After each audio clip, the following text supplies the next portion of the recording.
Control unit आपकी driver cabin में लगी रहती है, जिसमें 7 पैरामीटर्स आते हैं डिस्प्ले, ठीक है। ये इसका पावर ऑन स्विच होता है, ब्रेकर ही होता है। इसको खोल लो,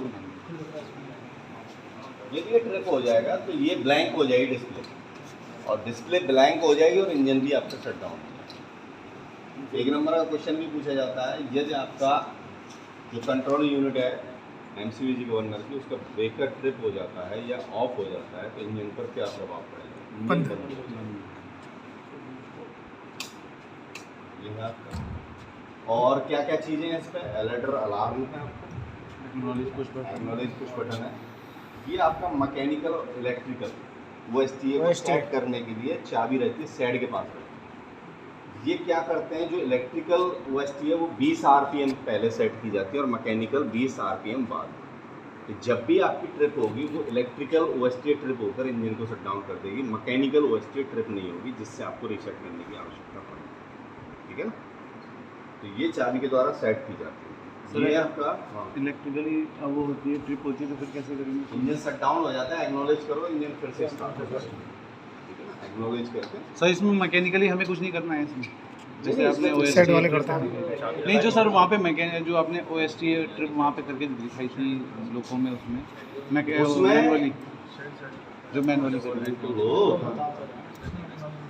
वो वही काम न करना पड़े, इसीलिए तो 20 आरपीएम पहले इलेक्ट्रिकल सेट की गई है। तो ये ट्रिप हो गई, इंजन बंद ही हो गया, तो मैकेनिकल कहाँ से ट्रिप हो पाएगी? इंजन ही बंद हो गया, ओवर स्पीड आरपीएम कैसे हो पाएंगे? ठीक है ना, 20 आरपीएम पहले है तो पहले ये सेंस हो गई, यही इलेक्ट्रिकल ओएसटी ट्रिप होकर इंजन को शट डाउन करा देगी, ठीक है। अब शट डाउन हो गया आपका इंजन, तो वैसे आरपीएम घट जाएंगे, 0 हो जाएंगे फिर आप। तो मैकेनिकल तो होनी नहीं है, तो मैकेनिकल नहीं होगी तो आपको सेट भी नहीं करनी है, एक्नॉलेज करो और इंजन को स्टार्ट करो, स्टार्ट पुश बटन से, ठीक है। ये आपका बीएपी बाईपास क्या होता है, इसमें सेंसर लगा हुआ है इसका, BAP bypass booster air pressure. ये बाय द वे कभी कभी वो आपका फॉल्टी हो जाता है, सेंसर है फॉल्टी हो सकता है, तो क्या होगा, हॉलिंग पावर इफेक्ट करेगी, यानी हॉलिंग पावर कमज़ोर हो जाएगी। उस कंडीशन में क्या करते हैं हम, ये इसको नॉर्मल से बाईपास कर करते हैं, ठीक है ना। तो ज़्यादातर इस केस में हम मानते हैं सेंसर फॉल्टी हो गया, तो सबसे पहले जो काम होता है वो इसको बाईपास करके किया। यदि हमारी समस्या दूर हो जाती है तो इसको हमें बाईपास पर रखने देना, आगे गाड़ी का रखना, पीआरसी को सूचित करना, ठीक है। यदि इसको बाईपास करने पर भी आपका हॉलिंग पावर पे कोई इफेक्ट नहीं पड़ रहा है, वो कमज़ोर की कमज़ोर बनी हुई है, तो इसका मतलब क्या है, एक्चुअली ही आपका बूस्टर प्रेशर, अब उसकी जाँच करनी है, ठीक है। बूस्टर प्रेशर न बनने के मैकेनिकल कारणों की अब जांच करनी है। सेंसर वाला काम आपने कर लिया, ठीक है। ज़्यादातर 95% यही केस होता है, 5% बहुत ही रेयर केस में वो काम होता है कि बूस्टर प्रेशर आपका नहीं बन रहा, ठीक है ना।